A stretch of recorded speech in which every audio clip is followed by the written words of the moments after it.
આજે અમે દાહોદ જિલ્લાની મુલાકાતે છે ત્યારે એસઆઈઆરની પ્રક્રિયામાં અહીંના શિક્ષકો અને આંગણવાડી બહેનોને જ્યારે બીએલઓ બનાવવામાં આવ્યા છે એમની ઘણી રજૂઆતો અમને મળી છે.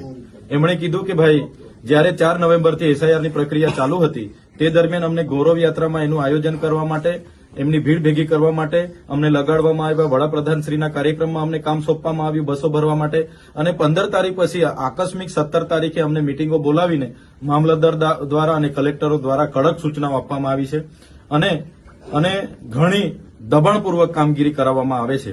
ત્યારે તમે જોયું હશે ઝાલોદ તાલુકાના સાદેડા ગામના બીએલઓની તબિયત આ દબાણના કારણે, પ્રેશરના કારણે બગડી છે અને આજે હોસ્પિટલમાં દાખલ છે. ત્યારે સવાલ એ થાય છે કે આંગણવાડીઓ પર બીએલઓ તરીકેની જવાબદારી તમે સોંપો છો. એક બાજુ નામદાર હાઈકોર્ટે આંગણવાડીઓને કાયમી કરવા માટે એમને 24,600 રૂપિયાનો પગાર આપવા માટે નામદાર હાઈકોર્ટે ઓર્ડર કર્યો છે, જેની પણ સરકાર અવગણના કરી રહી છે.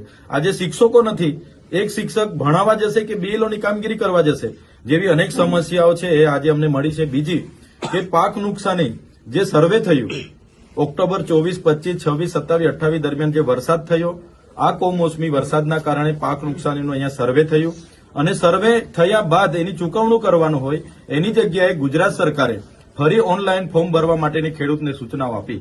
તો આ ખેડૂતો જ્યારે ફોર્મ ભરવા જાય છે ત્યારે અહીંના તલાટીઓ એમને પહેલા દબાણ કરે છે કે ભાઈ તમે વેરો ભરો પછી તમારું ફોર્મ ભરાશે.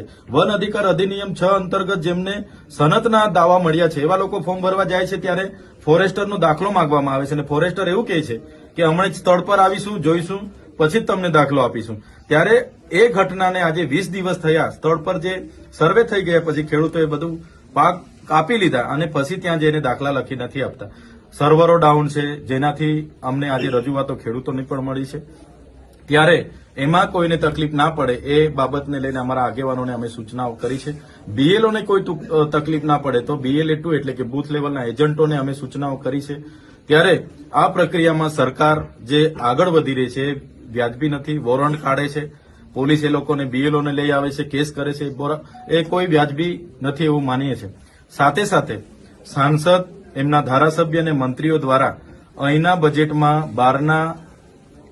બહારની એજન્સીઓને લાવીને જે બજેટોમાં લોકોને શું જોઈએ એ પ્રકારનું આયોજન થતું નથી, પણ પોતાને કેટલા મળશે એ પ્રકારના આયોજન કરીને જે બજેટોમાં ભ્રષ્ટાચાર થાય છે એનો અમે સખત શબ્દોમાં વિરોધ કરીએ છીએ. આવનારા દિવસોમાં આમ આદમી પાર્ટીના તમામ આગેવાનો, પદાધિકારીઓ આ વિસ્તારમાં ગ્રાન્ટમાં કયા કામો થયા, કયામાં કઈ એજન્સી હતી, કોને ટેન્ડર આપ્યું, કોની સૂચનાથી ટેન્ડર મળ્યું અને કેટલા પ્રકારના કામો પૂર્ણ કર્યા, પ્રગતિ છે અને નથી થયા તો શું કામ નથી થયા અને ક્યાં ભ્રષ્ટાચાર થયો છે એને ઉજાગર કરવાનું કામ આમ આદમી પાર્ટીના લોકો આવનારા દિવસોમાં કરશે.